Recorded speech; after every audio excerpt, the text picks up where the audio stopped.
Assalamualaikum warahmatullahi wabarakatuh. Selamat pagi kawan-kawan semua. Di hari Rabu yang cerah ini, pagi ini di tahun 2026, tepatnya di tanggal 14 Januari 2026 ini. Semoga kita semua sehat selalu ya kawan-kawan. Kawan-kawanku semua, saya hanya ingin mengedukasi sedikit dengan pemahaman saya yang masih rendah ini dan masih belajar sampai saat ini.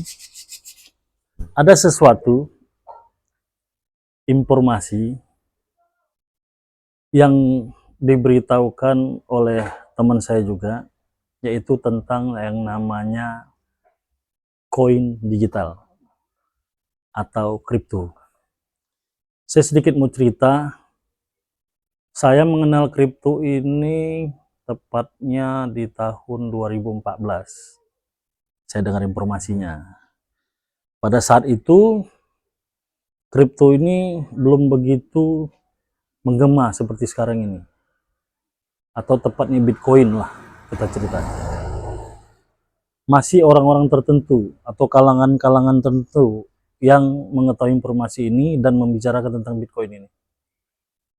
Jadi pada 2014 itu saya coba pelajari informasi yang diberikan itu melalui YouTube ataupun Google. Di situ saya dapat informasi, ada pro kontra informasinya. Tetapi saya tidak mengabaikannya. Saya coba cari informasinya sampai saya mengerti, tapi belum memahami. Nah, sebelumnya saya coba bekerja sambil berbisnis yang lainnya, baik itu berbisnis pakaian ataupun parfum ataupun berbisnis multi level marketing. Saya coba ikutin karena bagi saya bertemu dengan orang-orang yang positif, hasilnya pun positif. Nah, kembali lagi ke cerita tentang koin kripto yang namanya Bitcoin. Baru di 2015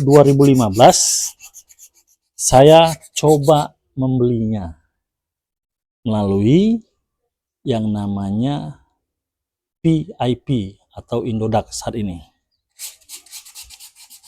Nah, saya coba membelinya pada saat itu karena saya belum begitu paham, tapi hanya sedikit mengerti. Saya coba biarin aja tuh, karena saya membelinya hanya receh-recehan, menyisihkan dari sebagian kecil gaji saya. Nah, berjalannya waktu, tahun 2017, saya diinformasikan sama kawan saya itu, harga Bitcoin yang tadinya kau beli waktu 2015 6.500.000 per satu Bitcoin, sekarang harganya 286 juta loh. Saya terkejut, kok bisa seperti itu? Panjang ceritanya. Yang jelas malam ini coba kita WD katanya waktu itu. Jadi singkat cerita, di bulan November 2017 saya coba WD yang recehan saya, Bitcoin saya itu. Apakah betul? Saya pikir kan begitu. Karena terus terang keuangan saya pun lagi marit-marit, karena tepatnya di Januari 2017 saya memutuskan untuk resign dari pekerjaan saya. Jadi umur saya waktu itu masih 37 tahun. Tapi alhamdulillah Allah memberikan rezeki yang lain dari koin digital yang saya anggap hanya sekedar celengan ayam waktu itu. Kalau beruntung alhamdulillah, kalau enggak ya sudah. Saya pikir begitu. Nah, dengan koin recehan tadi, alhamdulillah ekonomi saya mulai bangkit lagi, dan saya uang itu CWD. Nah, ketika CWD, karena saya nggak paham, tapi hanya sekedar mengerti, saya tarik itu, yang recehan tadi itu, yang hanya koin Bitcoin recehan itu. Saya coba peruntungan yang lainnya selain Bitcoin, karena sebenarnya pada waktu itu saya sudah diingatkan oleh teman saya ini, jangan tarik semua, biarkan sedikit, mantau ini menembus 1 miliar katanya. Saya masa waktu itu nggak percaya tuh Bitcoin ini bakal nembus 1 miliar. Saya tarik aja tuh, saya tinggalkan hanya sangat kecil, karena saya sudah saking senangnya nih, uang yang tadi 6.500.000 jadi 286 juta. Coba bayangin, itu merubah cara berpikir saya tentang kripto, tentang Bitcoin.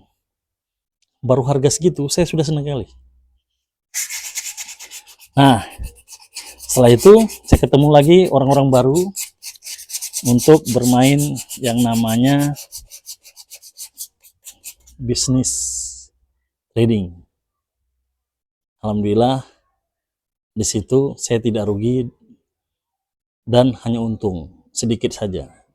Itu berjalan lebih kurang 2017 sampai dengan 2019. Tapi alhamdulillah setiap minggu saya WD. Walaupun kalau dihitung-hitung saya tidak untung besar, tapi alhamdulillah bisa untuk mencukupin biaya hidup saya. Nah, semasa saya bekerja, waktu itu ada nasabah saya bilang, kebetulan saya kerja di salah satu perbankan yang ada di Kota Medan. Nasabah saya bilang begini, coba kamu lihat orang-orang sukses, katanya. Orang-orang sukses itu tidak menukar waktunya dengan uang. Dia hanya belajar dan digunakannya uang penghasilannya sebagian untuk investasi leher ke atas dengan cara yang gratis ataupun dengan cara yang berbayar. Nah, saya waktu itu tertampar, iya, orang-orang kaya itu seperti itu. Tapi setelah saya lihat banyak orang-orang kaya, orang-orang sukses baik di sosial media dan secara langsung, termasuk ada beberapa nasabah saya yang punya perusahaan, dia bercerita seperti itu, berawal dari orang susah seperti saya juga, bukan anak orang kaya. Ternyata yang sukses-sukses itu menjadi milioner, itu bukan berasal dari orang-orang kaya, berasal dari orang susah yang mau bekerja keras dan selalu berpikiran positif, selalu mengembangkan pemikirannya untuk terus belajar dan belajar, tidak mengenal waktu, dan berkumpul dengan orang-orang yang positif juga. Kalau masalah untung dan rugi itu sudah biasa di dunia bisnis atau pedagang, beda dengan yang jiwa kita hanya pekerja. Kalau saya memang dari kecilnya diajari berdagang, tetapi karena kondisi ekonomi keluarga orang tua saya dulu belum memadai, saya bekerja dulu sambil mengumpulkan atau menyisihkan gaji sebagian. Nah, pelan-pelan saya sisihkan. Alhamdulillah hasil menyisihkan dari sebagian gaji saya itu, investasi yang saya buat pelan-pelan mendapatkan hasil. Saya mulai waktu itu dari tahun 2010 tepatnya, investasi itu dalam bentuk perkebunan. Nah, pada masa itu teman-teman kerja saya dari hasil gajinya banyakkan bersenang-senang. Nah, kalau saya berpikiran bagaimana di saat umur saya nanti menyentuh 40, 50, 60 tahun ataupun 70 tahun, saya tidak perlu bekerja lagi. Bekerja keras fisik maksudnya. Tapi saya bisa memulai mencari peluang-peluang pendapatan baru dengan cara-cara yang mudah. Tetapi apapun bisnisnya itu penuh risiko. Nah, kita harus mengelola risiko itu. Nah, kembali lagi ke koin digital. Setelah saya mengikuti berbagai informasi yang ada, saya ketemu lagi nih koin digital baru di tahun 2019 juga. Setelah saya main trading itu, saya ketemu teman lama waktu saya bekerja dulu. Dia bilang, nih ada nih koin baru, tapi kita nggak perlu membelinya, katanya, cukup menambang aja. Kapan nanti bakal bisa berlaku? Pada masa itu dibilangnya saya nggak tahu, saya coba ikutin aja. Nah, di 2019 itu saya juga kembali lagi hanya menerima informasi itu. Saya coba pelajari, saya coba download aplikasinya untuk mulai menambang. Tapi karena masa itu saya tidak begitu serius menambangnya, banyak saya abaikan. Baru di 2024 saya serius. Setelah informasinya mulai masif nih di sosial media dan di grup-grup WA saya. Wow, saya coba tambang nih dari 2024 sampai sekarang. Nah, perkembangannya sekarang alhamdulillah udah mulai menampakkan kayaknya perkembangan dari koin Pinecore ini. Karena setiap hari kita kan wajib klik petir tuh 1 kali 24 jam. Informasinya ada di situ terus. Nah, kalaulah benar informasi seperti ini tentang koin Pinecore ini, yang konon katanya dia tidak hanya sekedar koin digital, tetapi dia ada stable coin, mata uang digital yang basisnya komunitas. Nah, sekarang ibaratnya lagi diperkenalkan lah ke seluruh dunia, ke seluruh pemimpin-pemimpin negeri untuk bisa menerima koin Pinecore ini. Nah, koin Pinecore ini ternyata tidak seperti Bitcoin yang nilainya bisa turun naik karena berdasarkan supply and demand. Kalau Pinecore ini yang saya pahami, dia tidak berdasarkan supply and demand, tapi sudah ditetapkan harganya dan kesepakatan dari komunitas. Di sini kita nanti transaksinya sudah ada tempatnya, sudah difasilitasi oleh core timnya Pinecore, yang insya Allah mungkin kalau memang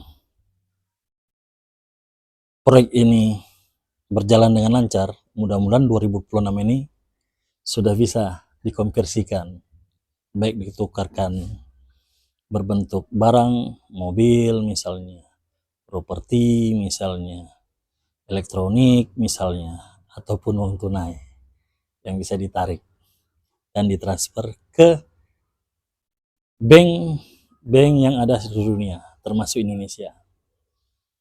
Ini mulai diajak kerjasama oleh Pinecbird. Mudah-mudahan kalau ini terjadi, wow, alhamdulillah. Karena harga satu Pinecbird itu $314.159. Sekali lagi, harganya $314.159.